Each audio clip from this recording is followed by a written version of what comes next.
चलो स्टार्ट करें। क्या क्या पढ़े थे हम सुबह, याद है? हमने पढ़ा था एड्सॉर्प्शन, स्टार्ट किया था। सरफेस केमिस्ट्री में दो पार्ट्स होते हैं, एड्सॉर्प्शन एंड कोलाइड्स।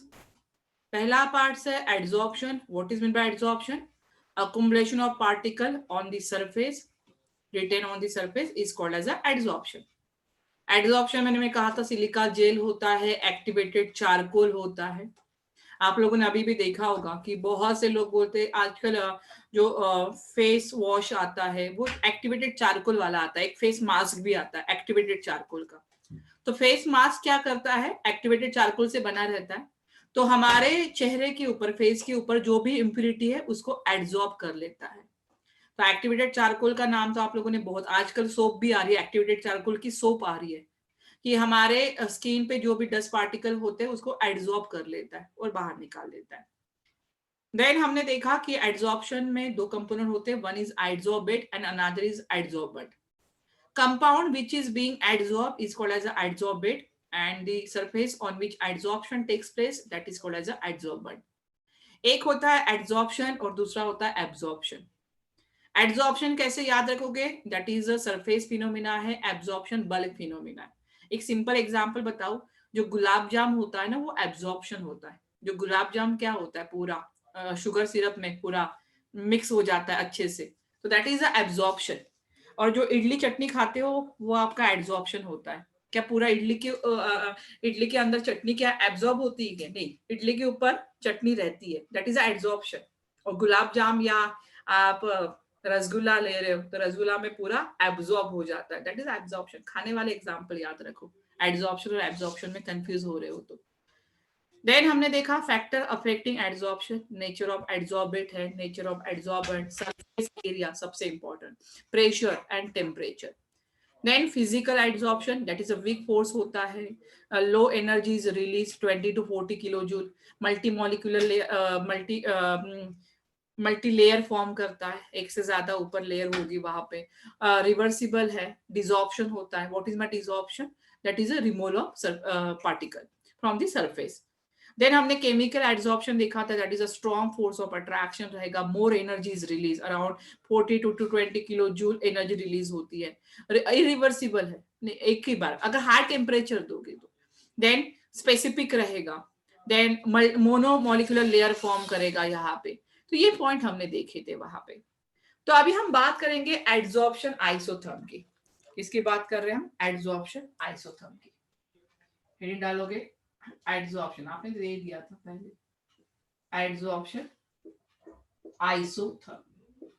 अभी एड्सॉर्प्शन आइसोथर्म पढ़ना है, जो हमने पढ़ा है अभी कि प्रेशर पे डिपेंड होता है। Extent of adsorption depend upon the amount of pressure. किस पे था? Extent of adsorption depends upon the pressure. कितना प्रेशर है उसी पे हमने कहा था कि अमाउंट ऑफ क्या होगा? एड्सॉर्प्शन। एक्सटेंट ऑफ एड्सॉर्प्शन भी बोल सकते हो। तो एक्सटेंट ऑफ एड्सॉर्प्शन है यहाँ पे। तो इसको जो पहला साइंटिस्ट है that is a Freundlich adsorption isotherm. पहला क्या था? Freundlich adsorption isotherm. पहला है Freundlich adsorption isotherm. What is mean by isotherm? Isotherm होता है, आइसो मीन्स सेम और therm means temperature, constant temperature. तो फ्रेंडलिश एड्सॉर्प्शन आइसोथर्म। तो इसने क्या किया? फ्रेंडलिश ने एक ग्राफ दिया था, और जो ग्राफ हमने पढ़ा है, और इसी ग्राफ को उसने इलेबोरेट किया। ग्राफ क्या था? x बाय m, मतलब extent of adsorption versus pressure. और ग्राफ कैसे आ रहा था? ग्राफ कुछ इस तरह से आ रहा था, ग्राफ कुछ इस तरह से आ रहा था। अभी जो फ्रेंडलिश था, फ्रेंडलिश ने कुछ नहीं किया, उसने इक्वेशन दिया। उसने क्या कहा कि जो x बाय m होता है, what is mean by x by m? x by m होता है extent of adsorption. Extent of adsorption directly proportional to pressure raise to the power 1 by n। Freundlich ने जो ग्राफ है उसी के बारे में हमें बताया, और उसके लिए उसने एक इक्वेशन दिया, और वो इक्वेशन क्या था? x by m directly proportional to the pressure raise to the power 1 by n। ये ग्राफ कैसे आ रहा था? आप लोगों ने देखा कि पहले रिएक्शन का ग्राफ बढ़ रहा था, फिर कांस्टेंट हो रहा था। मतलब यहाँ पे पहले ग्राफ बढ़ेगा और फिर क्या हो रहा था, कांस्टेंट हो रहा था, फिर क्या हो रहा है, कांस्टेंट हो रहा था।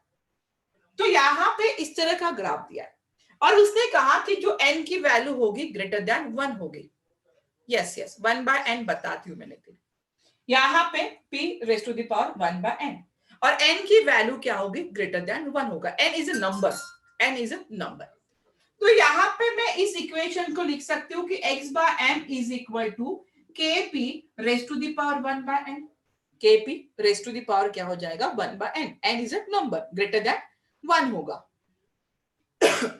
अगर मैं यहां पे बोलूं कि एक पहली कंडीशन होगी आपकी, एक फर्स्ट कंडीशन होगी और उस कंडीशन पे मैं अगर बोलूं यहां पे, और वो कंडीशन कौन सी होगी आपकी, हाई प्रेशर वाली कंडीशन।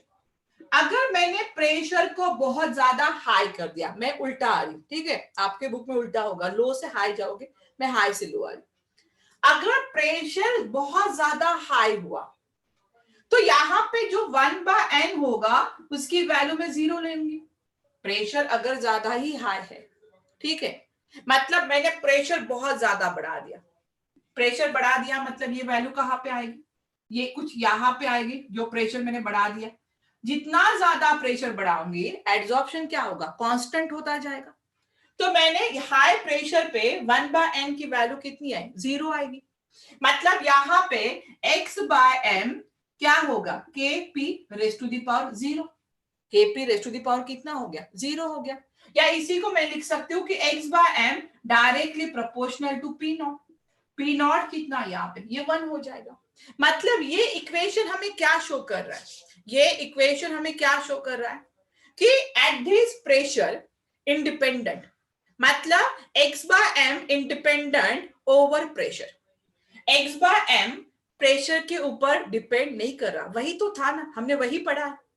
जो अभी फ्रेंडलीज बता रहा है वही तो हमने पढ़ा है कि अगर आप टेम्परेचर ज्यादा बढ़ाते हो तो एक टाइम ऐसे आएगा कि x/m क्या हो जाएगा, कांस्टेंट हो जाएगा, वो टेम्परेचर पे डिपेंड नहीं करेगा।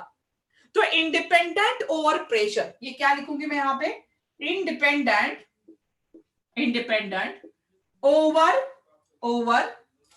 इंडिपेंडेंट ओवर प्रेशर, कहां पे, एट हाई प्रेशर। कौन सी कंडीशन है, एट हाई प्रेशर। तो यही तो हम पढ़े थे। अभी जो सेकेंड कंडीशन है, अभी सेकेंड कंडीशन बोलो मैम 1/n 0 क्यों लिया हमने, 1/n 0 क्यों लिया मैंने, वो है मैंने कहा एक मैं पर्टिकुलर वैल्यू ले रही हूँ, एक मैं 1 लूंगी, एक 0 लूंगी यहाँ पे, और एक n से ग्रेटर 1 कुछ भी हो सकता है। एक कंडीशन ऐसे आएगी कि जहां पे प्रेशर पे डिपेंड नहीं कर रहा है।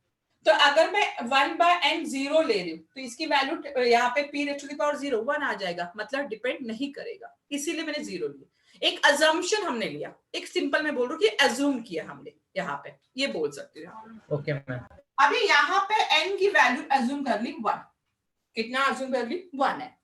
तो x/m कितना आ जाएगा, x/m directly proportional to p raise to the power 1। मतलब एट लो प्रेशर, कौन सी कंडीशन है ये, लो प्रेशर पे, मतलब ये वाला लो प्रेशर पे धीरे धीरे एक्सटेंट ऑफ एड्सॉर्प्शन बढ़ रहा है। तो यही तो हो गया, लो प्रेशर पे p raise to the power yes depend कर रहा है। मतलब एट लो प्रेशर पे extent of adsorption depend upon the pressure, जो हमने बोला था वो फ्रेंडलीज ने बता दिया। लेकिन अगर मैं थर्ड कंडीशन ले रही हूँ, और थर्ड कंडीशन जो हमारी रहेगी मॉडरेट प्रेशर वाली, कौन सी कंडीशन है, थर्ड मॉडरेट प्रेशर। और जो मॉडरेट प्रेशर के लिए इक्वेशन दिया है फ्रेंडलीज एड्सॉर्प्शन ने कि x/m directly proportional to p raise to the power n, जो पहला इक्वेशन मैंने लिखा। अभी यहाँ पे n की वैल्यू कितनी, ग्रेटर देन 1। देखो पहले n की वैल्यू कितनी थी, यहाँ पे 1 थी, धीरे धीरे बढ़ेगी, यहां तक आएगी तो 1/n होगी, और बाद में कांस्टेंट होके 0 हो जाएगी। तो यहाँ पे x/m directly proportional to p raise to the power 1/n आ गया यहाँ पे। तो यहाँ पे मैं बोल सकती हूँ कि x/m इज इक्वल टू क्या होगा, kp 1/n। n क्या है, नंबर है, मतलब यहाँ पे 0 से 1 के बीच में यहाँ पे n कुछ भी हो सकता है। अभी यहाँ पे इसी का मुझे एक ग्राफ प्लॉट करना है। देखो ये ग्राफ इंपॉर्टेंट है, पहले लिख लो कंडीशन। कौन कौन सी कंडीशन लिखोगे? हाई प्रेशर पे इंडिपेंडेंट ऑफ प्रेशर है, सेकेंड रहेगी लो प्रेशर पे, एंड थर्ड रहेगा मॉडरेट प्रेशर पे। ये इक्वेशन जो हमने बोला था कि अलग अलग प्रेशर होगा, उसके थ्रू उसने बता दिया। ग्राफिकल रिप्रेजेंटेशन भी आप बता सकते हो, पहले इतना लिख लो। फिर हम ग्राफिकल रिप्रेजेंटेशन देखते हैं, और जो फ्रेंडलीज एडजॉर्प्शन आइसोथर्म है उसका भी हम ग्राफ देखेंगे। मैम बोलो। मैम वो जो लीनियर पार्ट है ग्राफ का, मतलब लीनियर ग्राफ जहाँ पे बन रहा है, वो n = 1 के लिए है ना? हाँ हाँ, लो प्रेशर ना, नहीं ये, हाँ ये वाला लो प्रेशर, ये वाला यहां तक, देन ये मॉडरेट, ठीक है, और फिर ये हाई प्रेशर। Okay ma'am.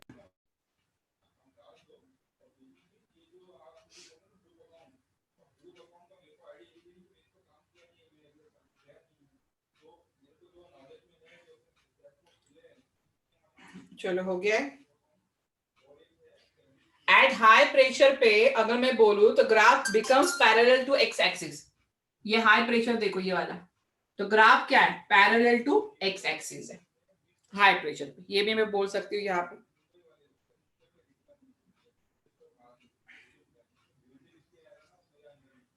चलो हो गया है।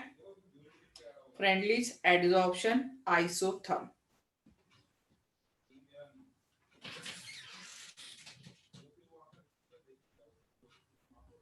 चलो आगे बढ़ते, इसी को कंटिन्यू करते। अभी यहाँ पे एक दूसरा ग्राफ हमें देखना है। देखो एट मॉडरेट प्रेशर पे, कौन से प्रेशर पे? एट मॉडरेट प्रेशर पे।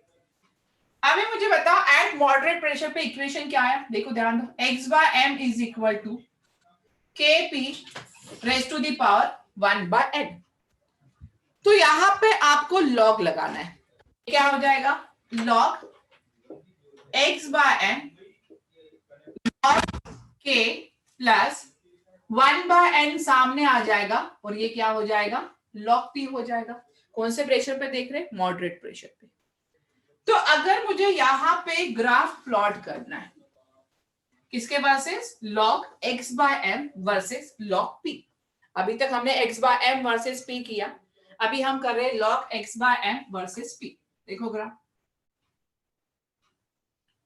ये हो जाएगा log x/m और यहां पे आ जाएगा log p। ग्राफ कैसे आएगा? अगर ये y हुआ तो यहां पे ये mx हो जाएगा और ये c हो जाएगा, तो y is equal to mx plus c वाला इक्वेशन।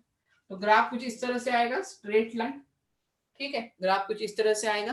दिस इज कॉल्ड, ये क्या हो गया? इंटरसेप्ट। क्या है? इंटरसेप्ट से log k हो जाएगा। यहाँ पे अगर स्लोप निकालना है तो आप स्लोप निकाल सकते हो, यहाँ पे tan थीटा, और कितना हो जाएगा tan थीटा? 1/n। कितना आ जाएगा? 1/n। तो ये ग्राफ भी याद रखना। किसका ग्राफ है? फ्रेंडलीज एडजॉर्प्शन आइसोथर्म का। इसका है फ्रेंडलीज एडजॉर्प्शन आइसोथर्म।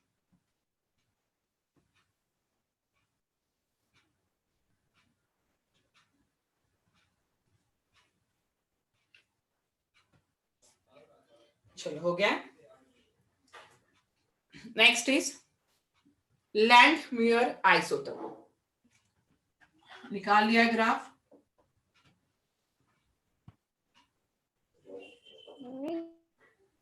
क्या हुआ?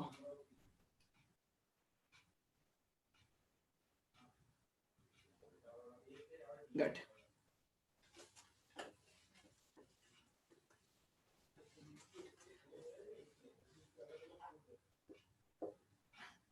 लैंडम्यूर isotherm again at constant temperature. Langmuir isotherm. ऐसा जरूरी नहीं है हमेशा कहाँ लगाते इक्वेशन में, हमेशा लॉग कहाँ लगाते हम?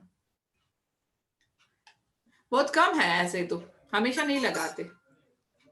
जो इक्वेशन होते हैं, बहुत कम इक्वेशन होते हैं वहां पे। हाँ, बट हम केमिस्ट्री में ट्राई करते हैं कि हमारा जो ग्राफ हो स्ट्रेट लाइन हो। हाँ, ये होता है हमारा जो एम होता है केमिस्ट्री में, स्ट्रेट लाइन हो। ऐसा लॉग का हमेशा नहीं है, लॉग कैलकुलेशन सही होता है, एक उसका रिप्रेजेंटेशन होता है। अभी जो सेकंड है लैंगम्यूर आइसोथर्म, क्या होता है Langmuir isotherm? It is valid for chemical adsorption, it is valid for chemical adsorption. किसके लिए है ये? केमिकल एड्सॉर्प्शन के लिए ही वैलिड है। अगर मैंने कहा कि लैंगम्यूर एड्सॉर्प्शन किसके लिए, यस एड्सॉर्प्शन है, बट किसके लिए है? It is valid for chemical adsorption only. और आपको पता है कि in chemical adsorption monomolecular layer is form. क्या होता है केमिकल एड्सॉर्प्शन में? Monomolecular layer is form. अभी आपको मैंने बोला है कि this is valid for chemical adsorption, but बहुत सारे फ्रेंडलीज दोनों के लिए, बट यहाँ पे जो बहुत सारे एग्जाम्पल है यहाँ पे ऐसे नहीं दिया जाता कि it is valid for chemical adsorption. ये दिया जाता है कि it is applicable for monomolecular layer. ये कहा क्या दिया जाएगा? It is applicable for monomolecular layer. और आपको पता है कि मोनोमोलिक्यूलर लेयर किस में होती है? केमिकल एड्सॉर्प्शन में। क्या फिजिकल एड्सॉर्प्शन में मोनोमोलिक्यूलर लेयर होती है? नहीं, फिजिकल में नहीं होता है। अभी यहाँ पे जो लैंगम्यूर था, ही एज्यूम इक्विलिब्रियम। उसने क्या किया कि जब उसने कुछ इक्वेशन दिए और उसने कहा कि जब मैं इक्वेशन दूंगा तो मैं एक कंडीशन एज्यूम करूंगा, और वो कौन सी कंडीशन थी? एट इक्विलिब्रियम वाली। तो ही एज्यूम इक्विलिब्रियम। अभी इक्विलिब्रियम का मतलब क्या आ रहा है यहाँ पे?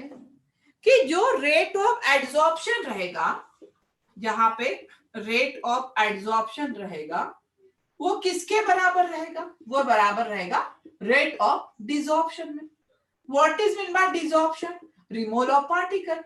What is mean bye adsorption? That is a retention of molecule, मतलब अकुमुलेशन ऑफ मॉलिक्यूल। मतलब एट इक्विलिब्रियम पे जो रेट ऑफ एड्सॉर्प्शन था वो किसके इक्वल था? Rate of desorption. मतलब अगर मैंने एक सरफेस लिया हुआ है, ठीक है, यहाँ पे ये पार्टिकल है, यहाँ पे एड्सॉर्ब कर लिया, तो यहां से पार्टिकल बाहर निकल जाएगा।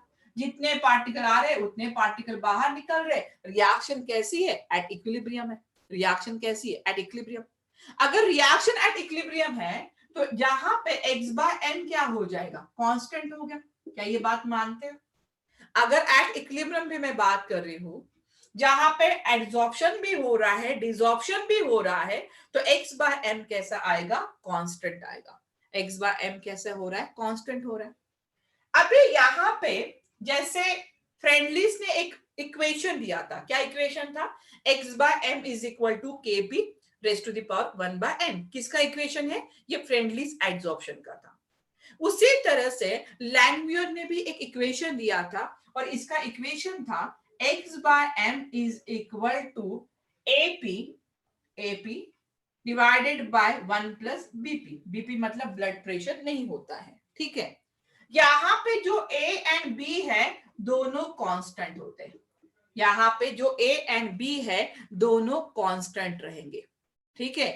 क्या था फ्रेंडलीज का इक्वेशन? क्या था? x by m is equal to K P raise to the power 1 by n। इसका इक्वेशन क्या है? x by m is equal to AP divided by 1 plus BP.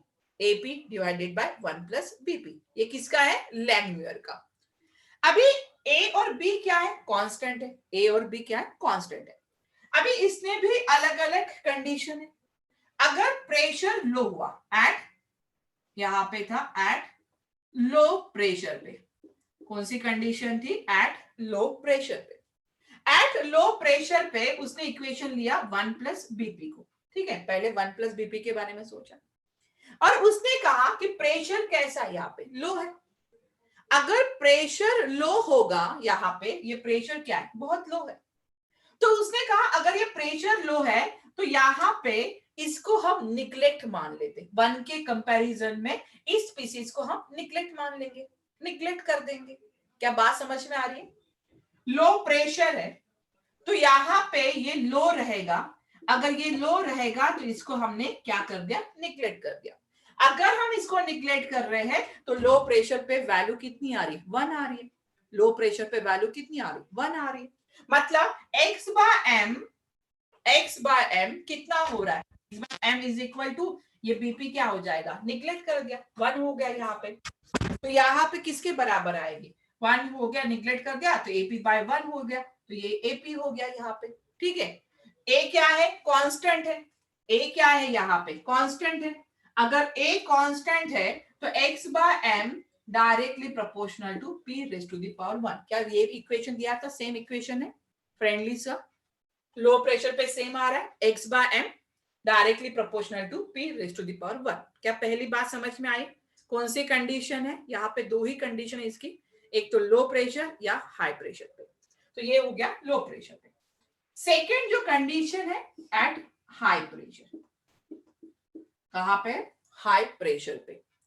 अगर मैं हाई प्रेशर पे यहाँ पे ले रही हूं 1 प्लस बीपी, 1 प्लस क्या लिया मैंने यहाँ पे बीपी।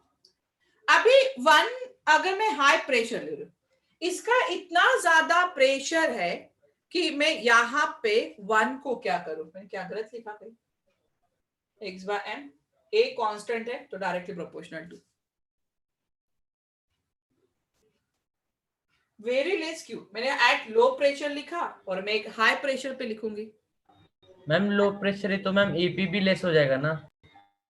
अरे लो प्रेशर है तो मैंने इसको पूरा, लो प्रेशर है तो इसको निग्लेक्ट कर दूंगी ना पूरा बीपी को, एपी क्यू। मैंने कहा लो प्रेशर है तो मैंने इसको पूरा निग्लेक्ट कर दिया, मैंने उसको नहीं लिया, मैंने 1 के कंपैरिजन में यहाँ पे बहुत ज्यादा कम था ये, तो इसको मैंने निग्लेक्ट कर दिया। तो एपी बाय 1 हो जाएगा, तो 1 तो वैसे yes ma'am, yes ma'am. AP सही है ना, मैंने बोला मैंने कुछ गलत लिखा, हो सकता है। चलो अभी हाई प्रेशर है, हाई प्रेशर में 1 प्लस बीपी अगेन मैंने लिया। अभी प्रेशर इतना ज्यादा है कि मैं 1 को निग्लेक्ट कर दूंगी, प्रेशर इतना ज्यादा है यहाँ पे, ये हाई प्रेशर है, तो यहाँ पे हम 1 को क्या कर देंगे, अभी निग्लेक्ट कर देंगे। अभी 1 को अगर निग्लेक्ट कर दिया तो क्या वैल्यू आएगी, x by m is equal to, देखो 1 यहाँ पे आएगा एपी बाय क्या आ जाएगा यहाँ पे बीपी, एपी बाय क्या आ जाएगा, बीपी आ जाएगा। यहाँ पे पीपी कांस्टेंट, यहाँ पे कैंसिल हो जाएगा, मतलब x बाय m क्या हो जाएगा, a बाय b आ जाएगा। और a बाय b दोनों क्या है, a और b मैंने लिखा था कांस्टेंट है, a और b क्या है, कांस्टेंट है। मतलब x बाय m दिखाई दे रहा है, x बाय m यहाँ पे कितना आ जाएगा, p not, x by m क्या आ जाएगा, is equal to p not, मतलब इंडिपेंडेंट ऑफ प्रेशर। मतलब हाई टेम्परेचर पे, सॉरी हाई प्रेशर पे x बाय क्या आ रहा है यहाँ पे, इंडिपेंडेंट ओवर प्रेशर। क्लियर हुआ है? जो फ्रेंडलिस ने बताया था वो अलग इक्वेशन था, उससे भी वही चीजें आ रही थी। प्रेशर तो न्यूमरेटर में, हाँ उसके बारे में नहीं सोचना है, ये साक्षी पूरा डेरिवेशन होता है, बट आपको डेरिवेशन नहीं करना है तो मैंने एक शॉर्टकट में बता दिया, जितना आपको नहीं करना है, बहुत सारा डेरिवेशन है इसका। ठीक है, ये मैंने शॉर्टकट में अजम्पशन बताया कि ये होना चाहिए, जितने आपको याद रखने। तो इसने दो ही दिए, एक लो प्रेशर पे एंड एक दूसरा दिया है हाई प्रेशर पे। लैंग्वेज ने दो ही दिए थे, फ्रेंडलिस के 3 इक्वेशन थे। p raise to the power 0, 0 अब है, इंडिपेंडेंट ऑफ प्रेशर। कैसे जा रहा है कर्व, कांस्टेंट जाता है, कैसे जाएगा, कांस्टेंट। चलो क्लियर है यहां तक, दोनों के इक्वेशन याद रखो बस, और एक ग्राफ वो वाला। नेक्स्ट डालो कैटालिसिस।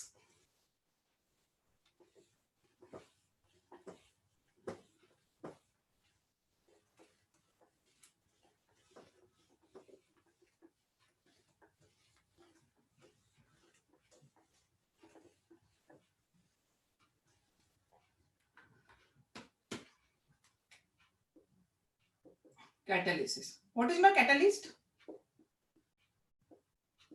पता है ना कैटलिस्ट क्या होता है?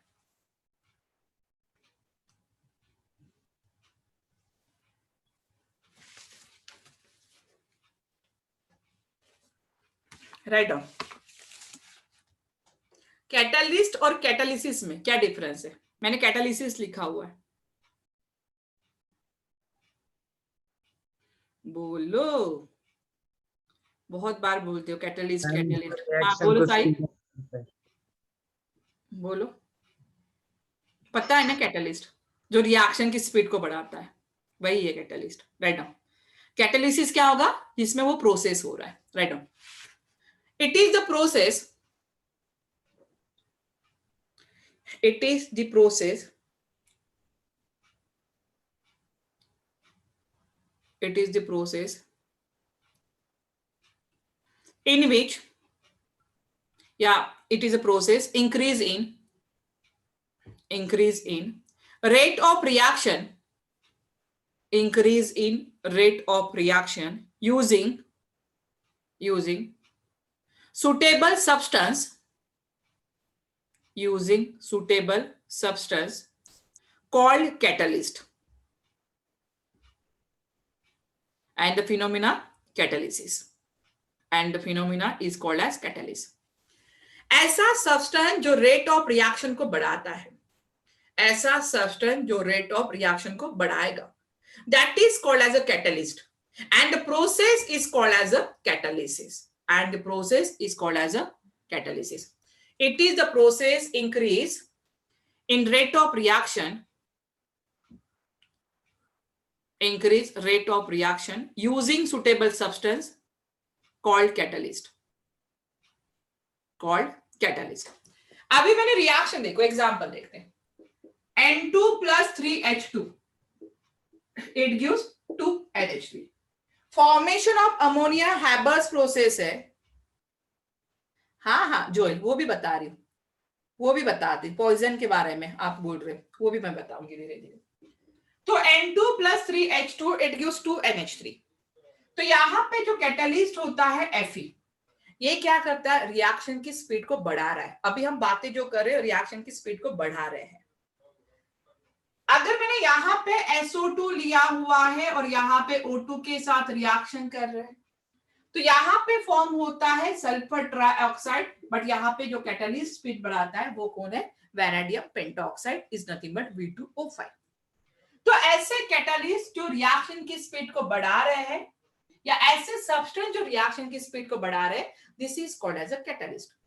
अभी जो कैटालिस्ट है उसके कैरेक्टरिस्टिक क्या है? Characteristics of catalyst. चलो write down characteristics of catalyst. First, characteristics of catalyst. Write down first catalyst. Write down first. Speed up the reaction. मैं शॉर्टकट में लिख के दे रही हूं.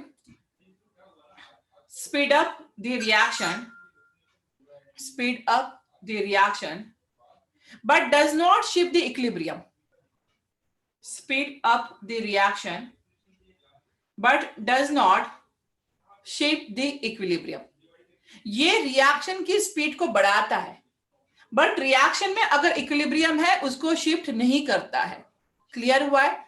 ये रिएक्शन की स्पीड को बढ़ाता है बट उसका इक्विलिब्रियम शिफ्ट नहीं करता है.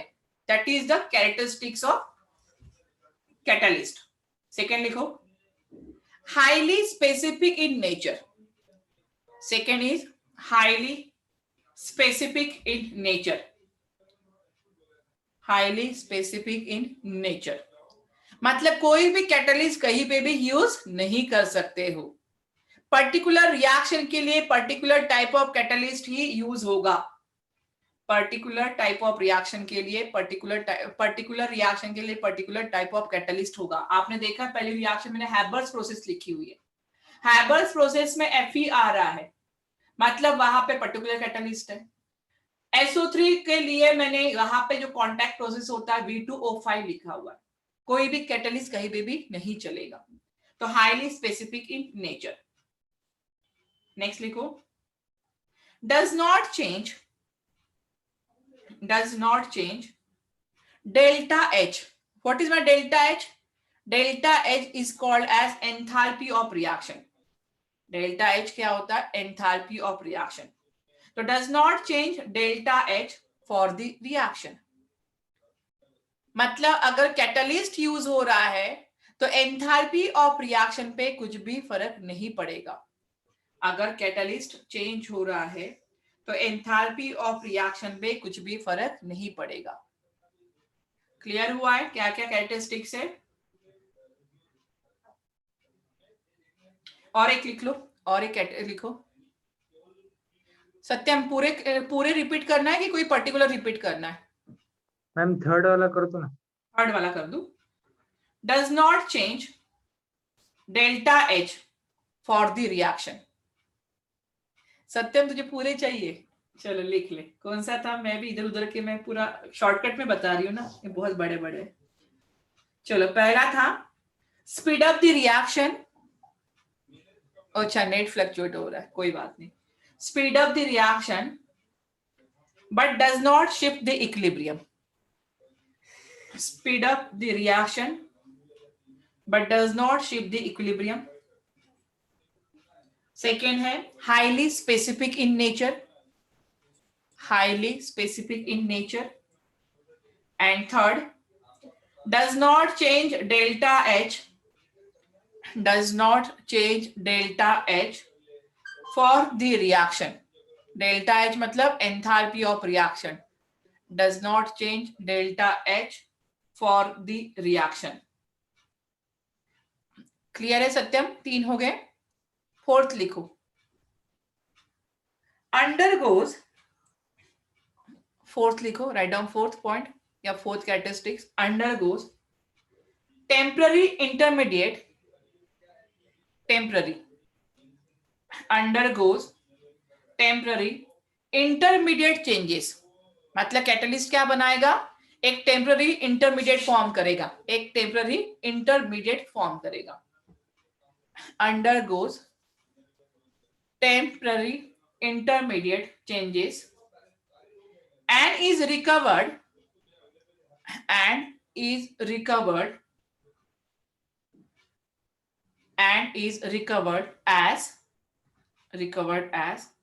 it is after the reaction. Recovered as it is after the reaction. मतलब कैटलिस्ट पहले क्या बनाएगा? एक इंटरमीडिएट बनाएगा और उस इंटरमीडिएट को क्या करेगा? रिकवर्ड करेगा जब रिएक्शन कंप्लीट हो जाती है. इंटरमीडिएट क्या होता है ये मैंने आपको बताया था कि जो रिएक्शन में फॉर्म होता है रिएक्शन में ही कंज्यूम हो जाता है. तो कैटलिस्ट क्या करता है? एक इंटरमीडिएट फॉर्म करता है और उसी को रिएक्शन में कंज्यूम कर देता है. तो ये रहेगी आपकी कैरेक्टरिस्टिक्स. इक्विलिब्रियम को चेंज नहीं करेगा. Does not change delta H. अगर एंथैल्पी कुछ रिएक्शन में अगर कैटलिस्ट आ जाता है तो वो एंथैल्पी ऑफ रिएक्शन को भी चेंज नहीं करेगा. नेक्स्ट रीडिंग डालो. Types of catalyst. Type of catalyst. Next reading.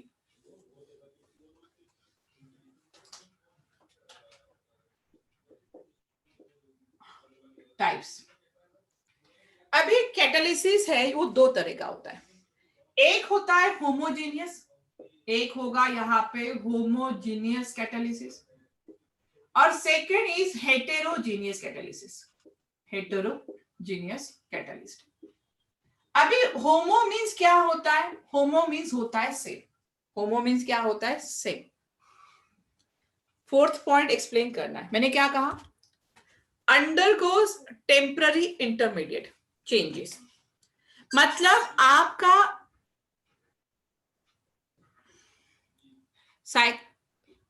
क्या था ये? Cyclist reaction. मतलब साइक्लिस्ट रिएक्शन मतलब क्या हो रहा है यहाँ पे?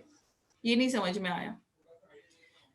फोर्थ पॉइंट में एक्सप्लेन कर रही हूँ यहाँ पे. साक्षी आप ये क्या करता है कि एक टेम्पररी इंटरमीडिएट बनाता है. कैटलिस्ट क्या करेगा? एक टेम्पररी इंटरमीडिएट बनाएगा. मतलब आपको पहली स्टेप आप देखोगे तो आपको लगेगा कि कैटलिस्ट ने रिएक्शन में पार्टिसिपेट किया है, बट सेकेंड स्टेप में क्या करता है? जो इंटरमीडिएट बनाता है वो रिएक्शन में कंज्यूम हो जाता है.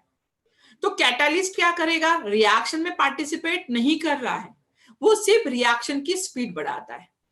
वो रिएक्शन में पार्टिसिपेट नहीं करता है, रिएक्शन की स्पीड बढ़ाता है. ओके अच्छा कैटालिस्ट है, वही है। साइल समझ में आया? तूने अलग ही कुछ लिखा था, मैंने बोला ये वर्ड्स कौन सा है। रिएक्शन में पार्टिसिपेट नहीं करेगा, वो स्पीड बढ़ाता है। हाँ इंटरमीडिएट फॉर्म करेगा बट वो रिएक्शन में कंज्यूम हो जाता है, तो वो नहीं होगा।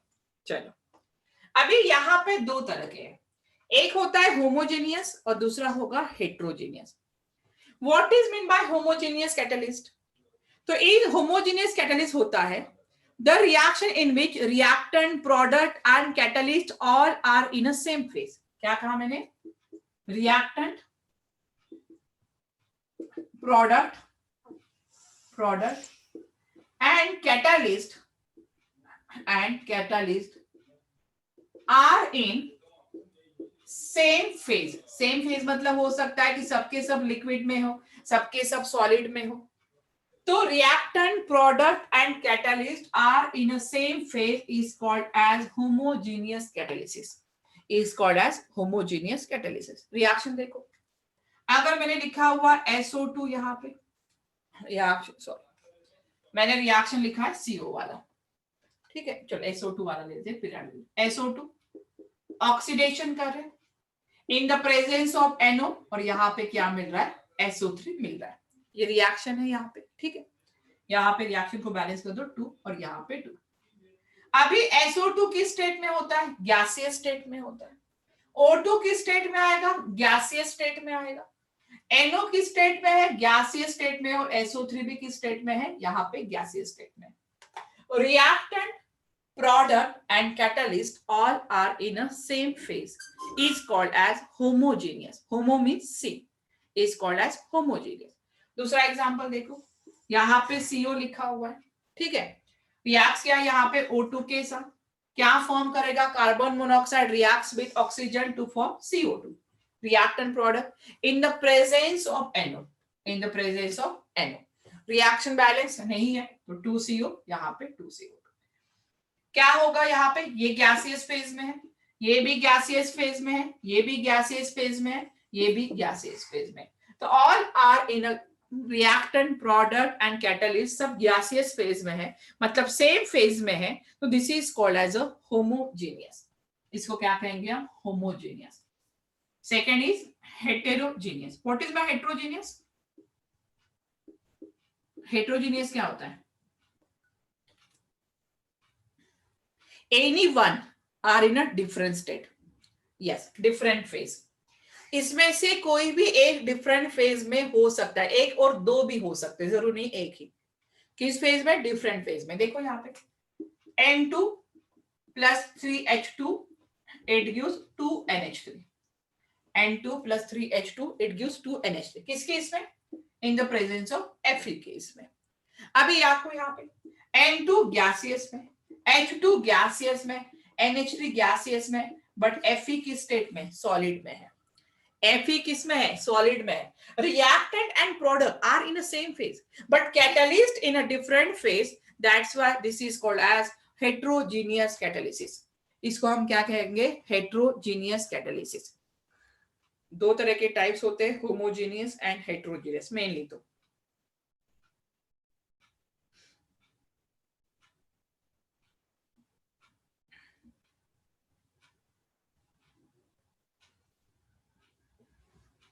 यहां तक किसी को प्रॉब्लम है?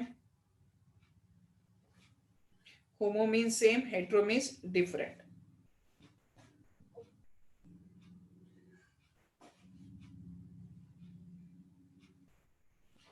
मोस्टली इसमें कैटलिस्ट क्या होता है? यहाँ पे जो कैटलिस्ट होता है हेटेरोजेनियस में मोस्टली वो सॉलिड होता है। मोस्टली कैसा रहेगा? सॉलिड रहेगा।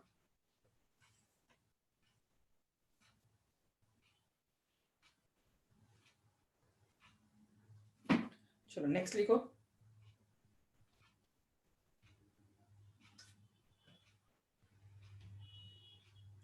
नेक्स्ट है इंड्यूस कैटालिसिस। इसी में थर्ड लिख लो। इंपॉर्टेंट तो ये दोनों है।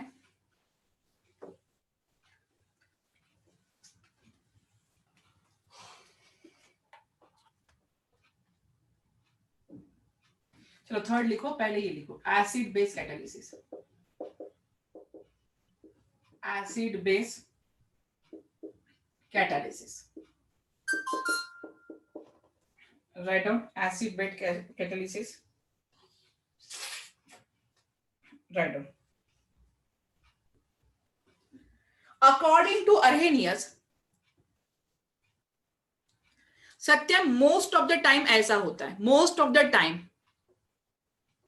Same phase. मतलब देखो साक्षी, रिएक्टेंट, प्रोडक्ट और कैटालिस्ट अगर सब तीनों के तीनों गैसियस फेज में होगा तो उसको सेम फेज कहते हैं। फेज मतलब सॉलिड, लिक्विड, गैस।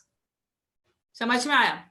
अगर उसमें से एक भी फेज चेंज होगी, अगर हो सकता है रिएक्टेंट की फेज चेंज होगी, हो सकता है कैटलिस्टिक हो या प्रोडक्ट की हो, एक भी अगर फेज चेंज हो जाएगी तो वो हेट्रोजीनियस हो जाएगा। और हेट्रोजीनियस में मैंने कहा most of the time catalyst solid state में होता है। जैसे हम देखो हाइड्रोजनेशन करते हैं, हाइड्रोजनेशन किस में कर रहे हैं? In the presence of platinum, palladium. तो प्लेटिनम, पैलाडियम किस स्टेट में होता है? सॉलिड स्टेट में। तो मोस्ट ऑफ द टाइम ऐसा होता है, मोस्ट ऑफ द टाइम। चलो नेक्स्ट चलो, acid base catalysis. Acid base catalysis, write down. According to the Arrhenius and Ostwald, according to Arrhenius and Ostwald dilution law हम पढ़े, Ostwald, H plus और OH minus, H plus और OH minus ions act as catalyst, act as catalyst। Acid base catalyst भी होते हैं। Most of the reaction किसने बताया? Arrhenius and ऑस्टवाल्ड ने। एग्जांपल देखो यहाँ पे, पहला एग्जांपल है hydrolysis of Easter. Hydrolysis of Easter. अभी हाइड्रोलिसिस ऑफ ईस्टर अगर हम करेंगे यहाँ पे तो क्या होता है? देखो CH3 COO CH3, ये रिएक्शन मैंने लिखी थी सूडो ऑर्डर में। H2O क्या मिलेगा यहाँ पे? CH3COH एसिड है और यहाँ पे CH3OH क्या है? अल्कोहल है। ये रिएक्शन होती है in the presence of H+। ये रिएक्शन किसके प्रेजेंस में हो रही है? In the presence of H+। तो यहाँ पे H+ यूज हो रहा है, मतलब कौन सा कैटालिसिस रिएक्शन है? ये एसिड कैटालिसिस रिएक्शन है क्योंकि H+ होगा। अगर OH- यूज होता है तो कौन सा कैटालिसिस होता है? बेस कैटालिसिस होता है। मतलब this reaction is called as acid catalysis reaction. अभी मेरा एक क्वेश्चन है, अभी रिएक्शन मैंने ये लिखी है, मुझे बताओ ये होमोजीनियस रिएक्शन रहेगी या हेट्रोजीनियस रिएक्शन होगी? क्वेश्चन समझ में आया? ये रिएक्शन होमोजीनियस रिएक्शन है या हेट्रोजीनियस रिएक्शन रहेगी?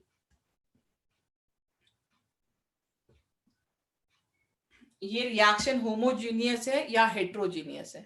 सोच समझ के आंसर देना। हेट्रो होगा अथर्व, क्यों? क्यों हेट्रो होगा?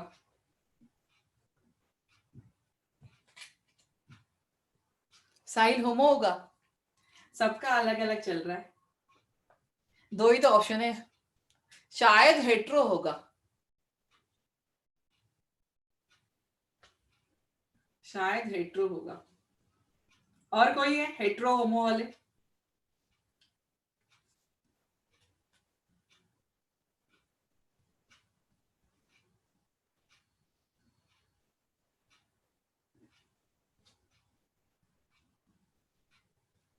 चलो देखते। होमो है अब? साहिल होमो है, आदेश ने कहा हेट्रो। मैं हेट्रो कहा बोला? क्या है ये? लिक्विड में। ये किस में होता है? लिक्विड में। एसिड लिक्विड में, अल्कोहल तो लिक्विड में ही होता है, आपको पता होगा। ठीक है, मतलब H+ दिया हुआ है, बाकी तो सब आ गए लिक्विड में। अभी H+ है, H+ कब होता है? जब पॉजिटिव और नेगेटिव चार्ज आता है तो ये एक्वस होता है, और aqueous is nothing but liquid, वही हो गया। तो ये क्या रहेगा? होमो रहेगा। जिन्होंने होमो बोला था खुश हो जाओ, ये क्या रहेगा? होमो रहेगा, होमो का एग्जाम्पल है।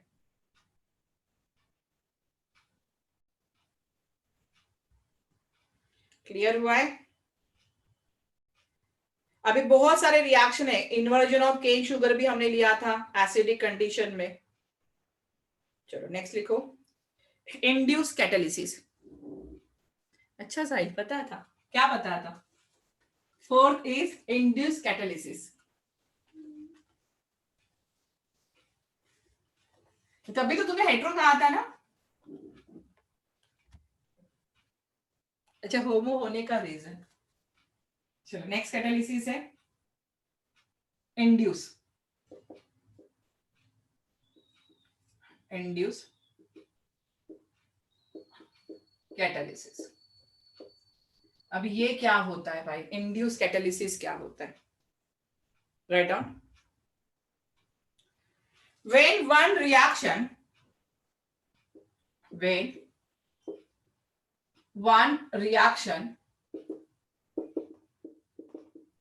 influences the rate of other reaction, the rate of other reaction,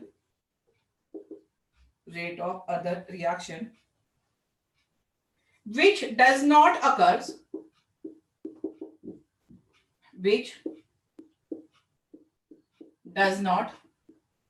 occur under ordinary condition,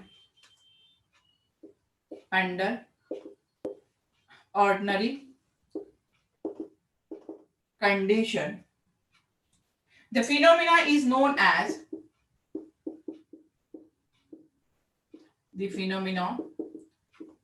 is known as induced catalysis.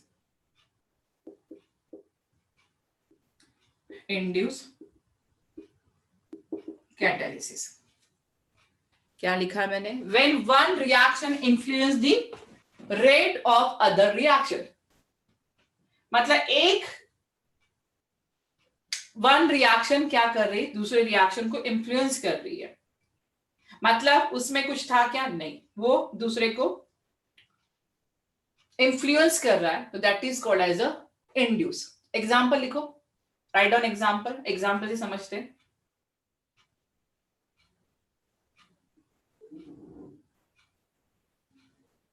चलो एग्जांपल से समझते हैं, एग्जांपल लिखोगे अपने आप चीज क्लियर हो जाएगी। Write down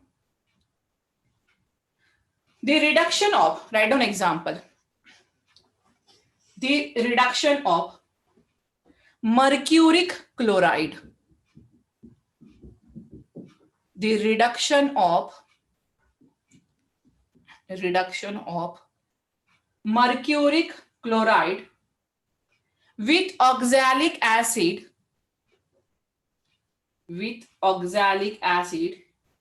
is very slow, but potassium permanganate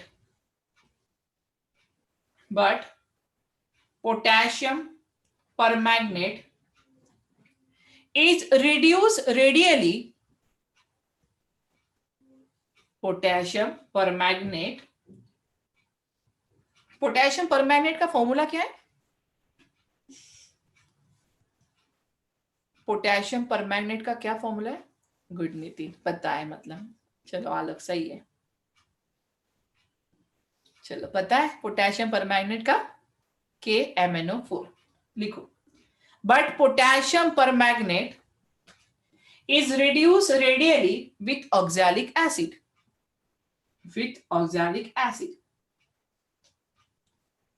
If however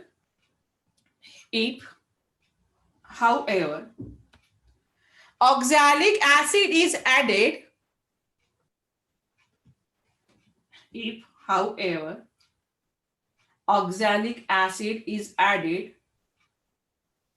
to a mixture of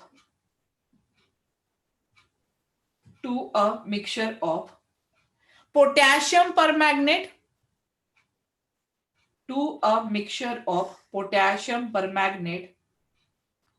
and mercuric chloride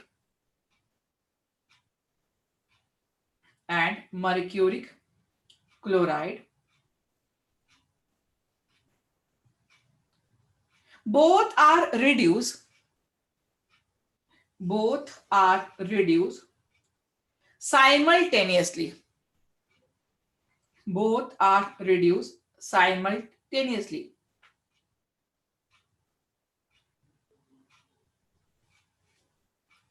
The reduction of potassium permanganate,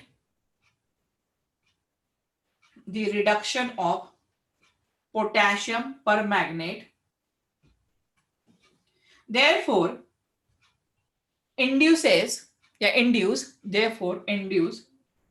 reduction of mercuric chloride.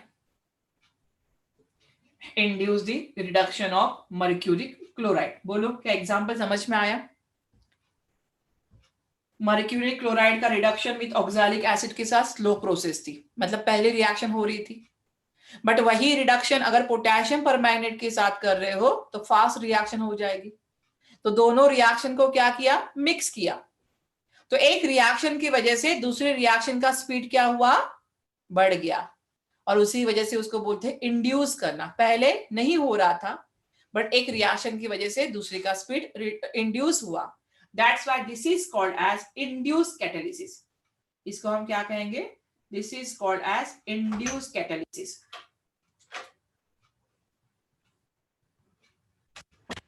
Clear है? किसी को प्रॉब्लम है? आगे बढ़े।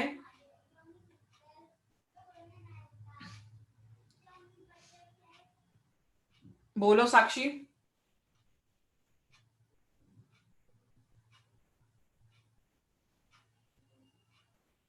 बोलो साक्षी।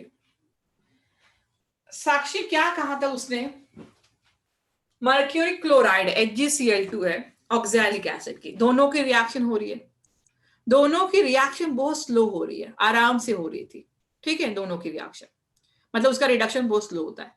बट अगर वही आप करोगे पोटेशियम परमैंगनेट से तो रिएक्शन फास्ट होगी।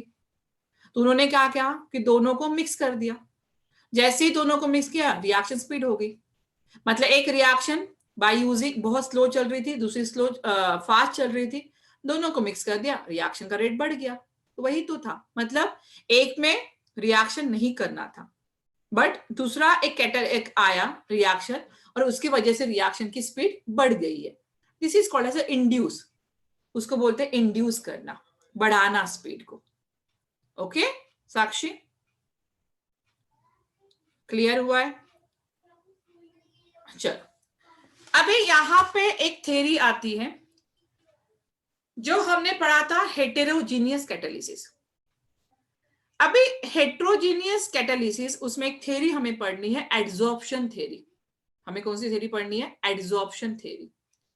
Adsorption theory explain heterogeneous catalysis, कि हेटेरोजीनियस कैटालिसिस कैसे आएगा, कैसे एड्सॉर्ब होगा और कैसे रिएक्शन होगी, ठीक है।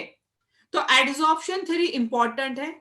एड्सॉर्प्शन थ्योरी हमेशा क्या एक्सप्लेन करेगी? ये छोटा सा क्वेश्चन है, बट ये सीईटी में, बोर्ड्स के एग्जाम में पूछा जाता है कि which theory explain heterogeneous catalysis, या adsorption theory explain. Adsorption theory सिर्फ हेटेरोजीनियस कैटालिसिस के बारे में बताती है, होमोजीनियस कैटालिसिस के बारे में एड्सॉर्प्शन थ्योरी कुछ भी नहीं बताती है।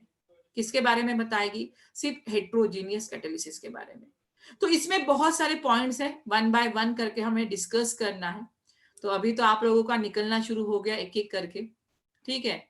मतलब जैसे जैसे टाइम होता है, जैसे मैं बोलती हूँ कि कुछ एक्सप्लेन करना है, तो धीरे धीरे लोग निकलना शुरू कर देते हैं, ठीक है। ये अगर आपका दोपहर को लेक्चर हो वही प्रॉब्लम है, शाम का लेक्चर हो वही प्रॉब्लम है, 2 घंटे का लेक्चर है तब भी यही, 1.5 आवर का लेक्चर होगा तब भी वही। मतलब समझ में नहीं आता कि क्या करें आप लोगों के साथ। कोई बात नहीं है, अभी तो आप लोगों का ठीक है। एड्सॉर्प्शन थ्योरी हम नेक्स्ट टाइम ले लेंगे, कोई ये नहीं है। बट जितना अभी कैटालिस्ट पढ़ा है हमने, जितना एड्सॉर्प्शन पढ़ा है, प्लीज अच्छे से एक बार पढ़ो।